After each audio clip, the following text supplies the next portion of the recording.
हम सब महाभारत जानते हैं, लेकिन क्या कभी आपने सोचा है कि अगर द्रौपदी खुद अपनी कहानी सुनाती, तो वो कैसी होती? हर कहानी के दो पहलू होते हैं, एक जो दुनिया देखती है और एक जो उस इंसान के दिल में चलता है। आज मैं बात करने जा रही हूँ द पैलेस ऑफ इल्यूजन्स की। ये किताब महाभारत को दोबारा लिखने की कोशिश नहीं करती, बल्कि एक सवाल पूछती है, अगर द्रौपदी बोल पाती तो वो क्या कहती? सबसे पहले एक बात क्लियर कर देती हूँ, ये ओरिजिनल महाभारत नहीं है। ये चित्रा बनर्जी दिवाकरुणी की एक फिक्शनल इंटरप्रिटेशन है। यानी ऑथर ने महाभारत के इवेंट्स को द्रौपदी की इमोशंस और इमेजिनेशन के थ्रू दिखाया है। इसी वजह से कुछ सीन्स ओरिजिनल एपिक से अलग लगेंगे, और शायद इसी वजह से ये नॉवेल इतना पॉपुलर भी हुआ था। तो चलिए दोस्तों, आगे बढ़ते हैं। जब हम महाभारत पढ़ते हैं या जब हम छोटे थे और हमने महाभारत टीवी पर जब महाभारत देखते थे, तो हम अक्सर हीरोज को फॉलो करते हैं, जैसे अर्जुन, श्री कृष्ण, भीष्म पितामह। लेकिन द्रौपदी, उसकी फीलिंग का क्या? इस नॉवेल की सबसे बड़ी स्ट्रेंथ ये है कि ये हमें हिस्ट्री के एक नए एंगल को दिखाना चाहता है। कभी कभी सच वही नहीं होता जो सब देखते हैं, सच वो भी होता है जो किसी ने कभी सुना ही नहीं। मैं पर्सनली मानती हूँ कि इसी आइडिया की वजह से नॉवेल रीडर्स को इमोशनली कनेक्ट करता है। इस नॉवेल में द्रौपदी सिर्फ किसी की बेटी या पत्नी नहीं है। वो चाहती है कि लोग उसे उसके खुद की पहचान से जाने। और ऑनेस्टली स्पीकिंग, ये स्ट्रगल सिर्फ द्रौपदी की नहीं है। आज भी बहुत लोग सोसाइटी के एक्सपेक्टेशंस और अपनी आइडेंटिटी के बीच में कहीं ना कहीं फंसे हुए हैं।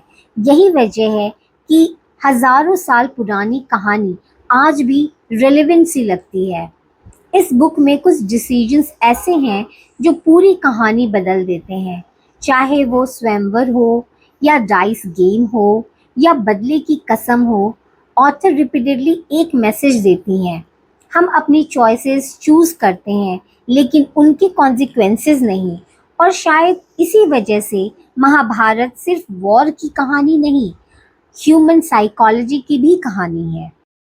ये कहानी शुरू होती है द्रौपदी के जन्म से। राजा द्रुपद एक यज्ञ करते हैं बदला लेने के लिए। उसी यज्ञ की अग्नि से दो बच्चे पैदा होते हैं, धृष्टद्युम्न और द्रौपदी। द्रौपदी का जन्म ही एक प्रोफेसी के साथ होता है। लोग कहते हैं ये लड़की एक दिन बहुत बड़े युद्ध का कारण बनेगी। बचपन से ही द्रौपदी को महसूस होता है कि उनकी जिंदगी उनकी अपनी नहीं है। हर कोई उनके फ्यूचर के बारे में डिसीजन ले रहा है। इस नॉवल की द्रौपदी ट्रेडिशनल इमेज से काफ़ी अलग है। वो इंटेलिजेंट है, क्वेश्चंस पूछती है, रूल्स को चैलेंज करती है, और सिर्फ किसी की वाइफ बनकर नहीं रहना चाहती। उनके सपने हैं, उनके एम्बिशंस हैं, और उनकी अपनी आइडेंटिटी है। यही बात इस नॉवेल को यूनिक बनाती है। कृष्ण और द्रौपदी का रिश्ता बहुत खूबसूरती से दिखाया गया है। कृष्ण सिर्फ गाइड नहीं, एक दोस्त भी हैं। जब भी द्रौपदी कंफ्यूज होती हैं, उन्हें मार्गदर्शन की ज़रूरत होती है, कृष्ण उनके साथ खड़े होते हैं, उन्हें सही रास्ता दिखाते हैं, बस उसे सही डायरेक्शन में सोचने के लिए इंस्पायर करते हैं। यहाँ एक इंटरेस्टिंग ट्विस्ट भी है। नॉवेल में द्रौपदी के दिल में कर्ण के लिए एक अट्रैक्शन दिखाया गया है, लेकिन जब कर्ण स्वयंवर में आते हैं, द्रौपदी उसे रिजेक्ट कर देती है। बाद में उसी डिसीजन का रिग्रेट होता है उनको। ये पार्ट ओरिजिनल महाभारत से अलग इंटरप्रिटेशन करता है, जिसकी वजह से काफ़ी डिस्कशन का सब्जेक्ट भी रहा है। अर्जुन स्वयंवर जीत जाते हैं, लेकिन जब पांडव घर पहुंचते हैं, कुंती बिना देखे कह देती हैं, जो लाए हो मिलकर बांट लो। और द्रौपदी को पांचों पांडवों से शादी करनी पड़ती है। नॉवेल में उसके इमोशंस बहुत डीपली एक्सप्लोर किए गए हैं। उनके कंफ्यूजन, उनका सेक्रीफाइस, और उनकी अपनी लोनलीनेस। पांडव इंद्रप्रस्थ बनाते हैं, और उसका सबसे खूबसूरत हिस्सा होता है द पैलेस ऑफ इल्यूजन्स। ये महल सिर्फ एक बिल्डिंग नहीं, ये द्रौपदी के सपनों का घर है। एक ऐसी जगह जहां वो फैमिली अपनी मर्जी से जीना चाहती है, लेकिन ये खुशी ज़्यादा देर नहीं रहती है। युधिष्ठिर डाइस गेम में सब कुछ हार जाते हैं, राज्य, भाई, खुद को और अंत में द्रौपदी को भी। सबसे इमोशनल सीन आता है जब द्रौपदी को सबके सामने बुलाया जाता है। वो एक ही सवाल पूछती है, जो खुद को हार चुका है उसे दूसरों को दांव पे लगाने का क्या हक था? लेकिन कोई जवाब नहीं देता, सिर्फ कृष्ण उसकी लाज बचाते हैं। इसी पल द्रौपदी के अंदर बदले की आग जल उठती है।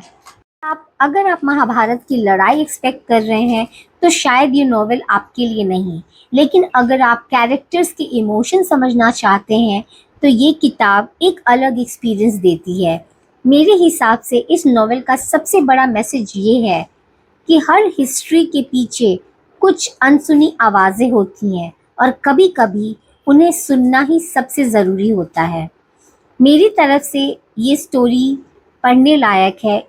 इसमें इमोशनल डेप्थ है, थॉट्स है। अगर आप माइथोलॉजी, हिस्टोरिकल फिक्शन और स्ट्रॉन्ग फीमेल कैरेक्टर्स को पसंद करते हैं तो ये किताब डेफिनेटली ट्राई कर सकते हैं। लेकिन याद रखिए, ये ओरिजिनल महाभारत की जगह नहीं, एक क्रिएटिव इंटरप्रिटेशन की तरह पढ़िए।